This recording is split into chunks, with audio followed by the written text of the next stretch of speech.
Sam Seder on the Majority Report. Want to welcome back to the program and into studio for the first time, Matt Duss.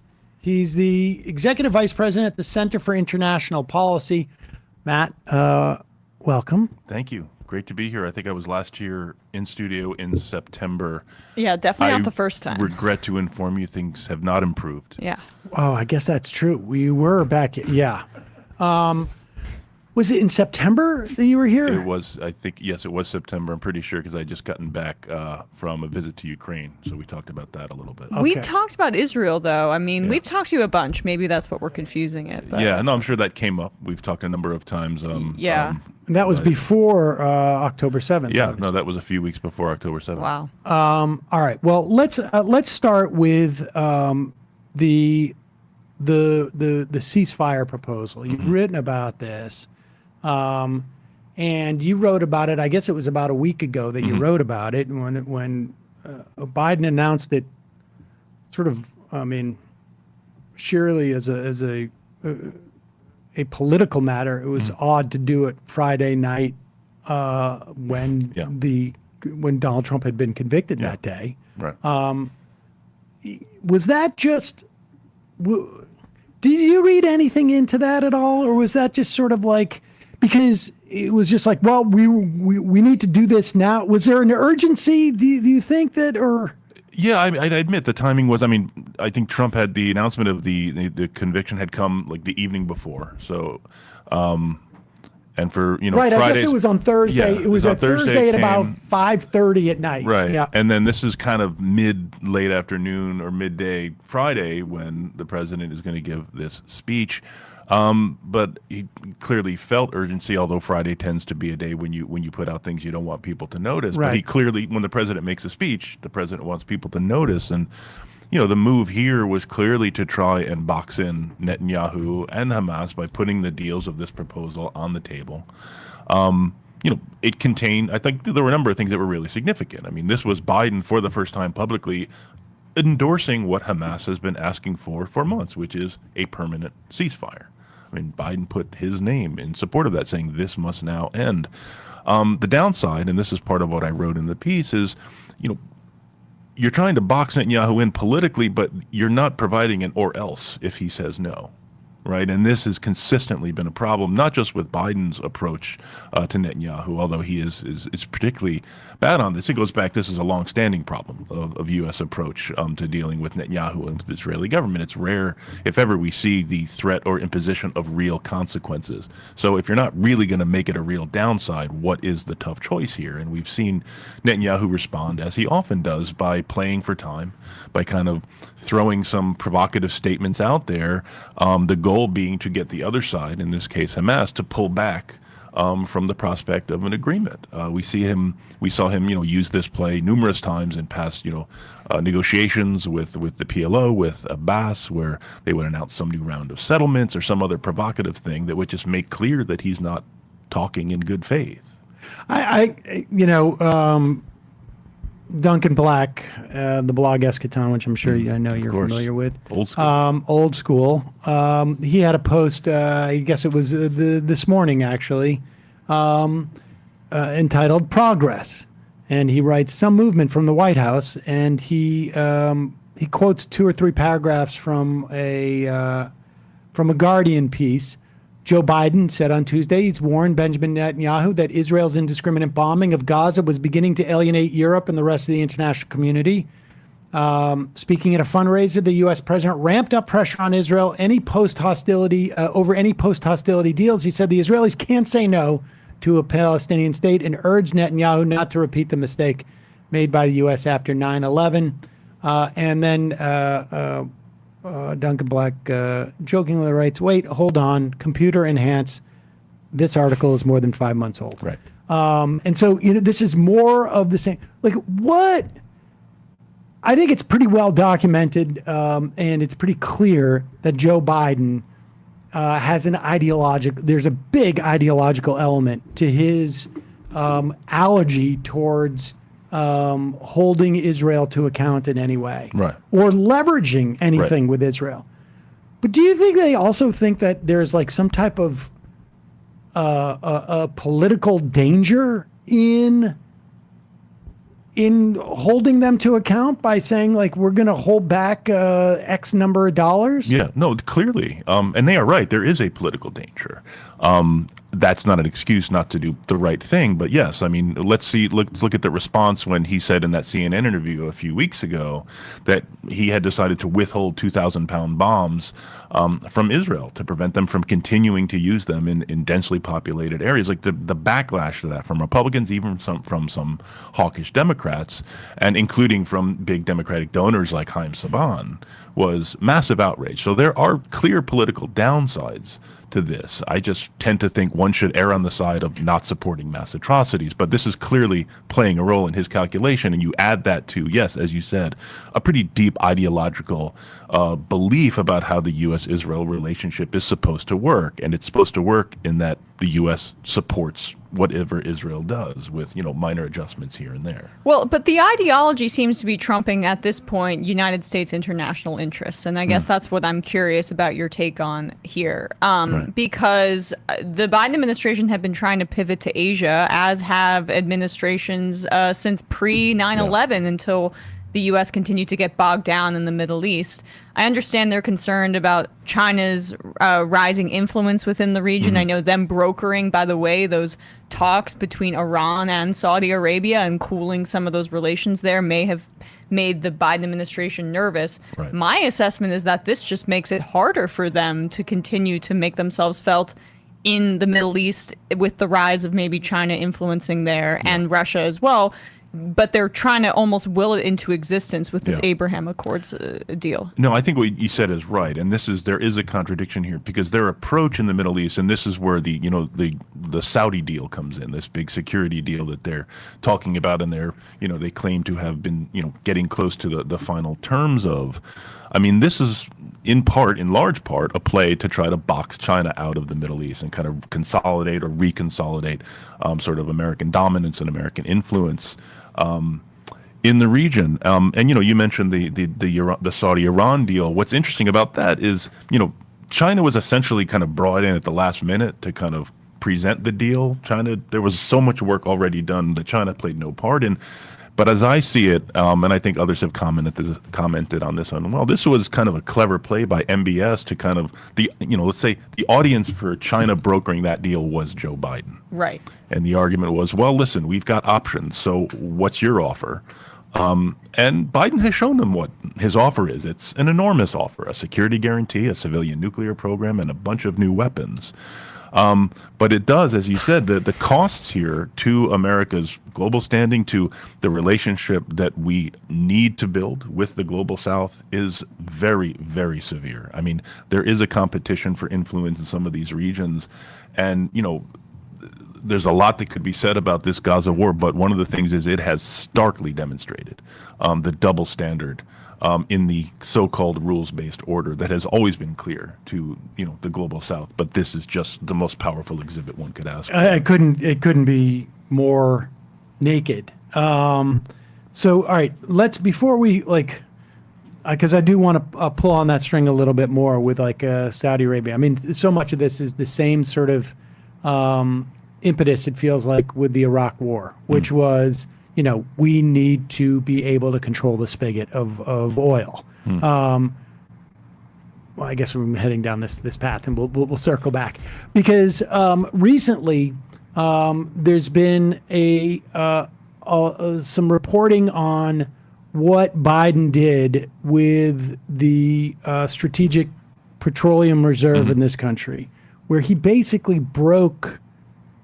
at least temporarily and potentially going forward, OPEC's ability to control the price of oil by basically saying to traders, because he released us a real enormous amount of these reserves, and then ended up buying back and filling up the reserves, making, I think it was $30 a barrel, and we're talking millions of barrels of oil here, and basically set the word out, like, if oil gets too high, we're going to do this again. And if you've got any futures as an oil trader on oil going up, you're going to lose your shirt which keeps people from doing that and keeps and suppresses the price of oil. I mean, I've simplified it a little bit, but that's the dynamic.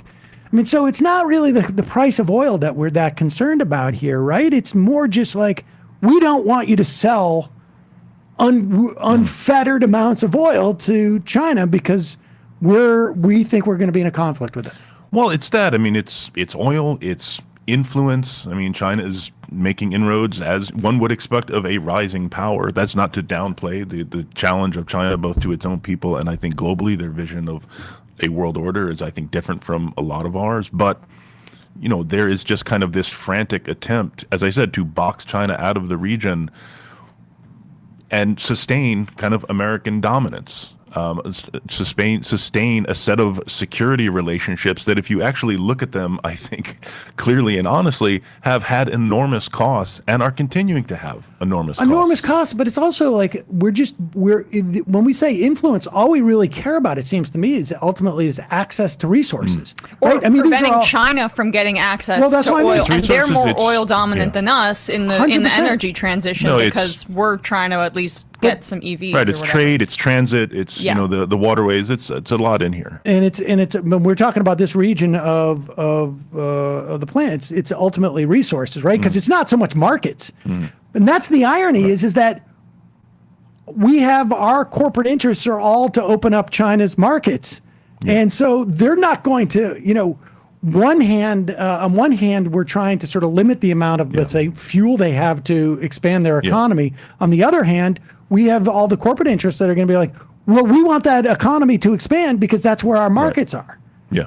I don't know. It seems like there's this battle going on that no normal people are a part of. It also seems like the Biden administration wants to return the region to a period where it was basically the 1990s at this point. And I don't necessarily know if that's possible given the rise of China and the fact that the United States, in its process of trying to continue to maintain its dominance in the Middle East, is alienating the global South by aiding and abetting, my words, a genocide. Yeah. Well, I mean, to quote or to paraphrase, you know, Rick James, global primacy is a hell of a drug, you know, and there is kind of a schizophrenia to this administration's foreign policy. On the one hand, you do see a recognition that kind of neoliberalism, this trade theology that had guided America's global approach, has failed. And we need a new approach. And there's been some really important steps taken and thinking being done. However, you also have part of it, and I think Gaza demonstrates this commitment, this kind of religious ideological commitment to the necessity of American control, American military hegemony, and American influence defined as strong relationships, security-based relationships with some very bad regimes. And I think we need to question that logic. This weekend, Ken Klippenstein got a hold of a White House document. And Ken's no longer with The Intercept. You can get his stuff on Substack. I think if you just go to his Twitter feed, I think he's still he's known to advertise. Occasionally drop the link. But he got a White House document that was leaked to him outlining the Biden administration's, in quotes, principles in regards to Gaza. This was not a document that had made public before that. What do you make of that document, both in terms of like its substance and the fact that it's starting to leak? Well, the document, all things considered, is a fairly good document. It is based in international law. It speaks pretty clearly about the need to end the occupation, which is not a way that Biden himself will talk about it or any of his senior team. So it is something to work with, and it's also important. It holds up, you know, Israeli incitement and Israeli law breaking and Palestinian incitement and law breaking. These are both things that need to be opposed. But to actually move forward on the basis of these principles will require confronting the Israeli government in a way that Biden has as yet shown zero willingness to do. So if this is a real plan and they are serious about it, I'm ready to see it. I'm ready to support it. But again, what is contained in here requires really bringing some real pressure and leverage to bear on some of these policies from the Israeli government that are designed to foreclose Palestinian liberation. You know, I see all these things that make it seem like the Biden administration is trying to resolve this. But we still have this well, I mean, I don't know how many months ago it was that Benny Gantz came to the U.S. and on the way out, March. It was in March, I guess. On the way out after meeting with the White House, all the stories that were in the media were like, he really got his butt kicked. I mean, they just yelled at him and whatnot, which sounded like it sounded like a story that was planted. And then you had Chuck Schumer basically say Right. I want, Netanyahu gone. And then they, I got the sense that Biden wanted to be able to announce something by the debate in June to show that he had the ability to wrap this whole thing up. And instead, we're getting a visit from Netanyahu that seems to be scheduled with no conditions, right? Like, this is not being dangled out there anymore. This is actually, what do they, do you have a sense of what they think they're doing? Or are they just this? I mean, because there's a problem here. Because on one hand, they're strong and wrong, but it seems like they're both wrong and weak. Yeah. They're not, he's ideologically committed to this, and they're also incompetent, which is a real problem for a guy who, aside from what's actually going on the ground. But in terms of domestically speaking, his whole core brand proposition was I'm the guy who's in charge. I'm not going to, return things to normal. Yeah. And so do you think that they think that, are they surprised it's not working? Because it seems so obvious that it's not going to work. Yeah, I mean, that is, what you described is right. And it sounds incoherent because it is incoherent. It is an incoherent policy. But I think going back to what we talked about, Biden's kind of ideological approach here, it just precludes, he has taken a whole set of tools off the table from the beginning. And his team has now had to try and develop a workable policy within those very, very tight constraints. And let's recognize, I'm not saying that let's cancel the military aid, let's suspend military aid, and then Israel will do what we want it to do. I think it is the case that Israel could not sustain this war for very long without U.S. military support.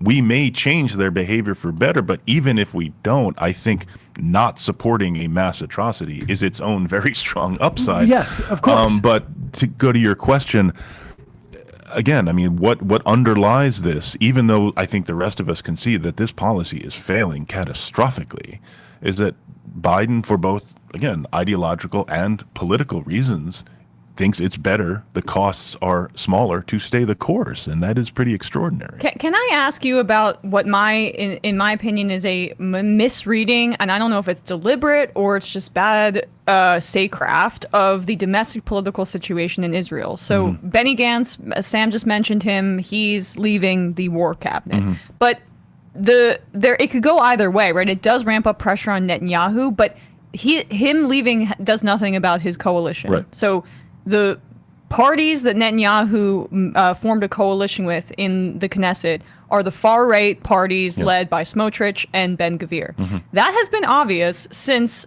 pre-October 7th. Right. So why are we, I guess, wishing that we can make a relationship with Benny Gantz or other centrist parties within Israel to potentially supplant Netanyahu when we've known from the beginning that just based on the math, that it's the far right that Netanyahu needs in order to stay in power. That's right. As you noted, Gantz was not part of the coalition. He was part of the Security Cabinet. The people that could really endanger Netanyahu's rule are to his right, and they have made their views clear on this. They want this war to continue. We know Netanyahu's own priority to stay in power requires prolonging this war as long as possible. Biden essentially admitted this last week in a Time interview. And again, what is they're having taken the tools of real pressure off the table, they are now kind of trapped within this effort to kind of put political pressure on Netanyahu.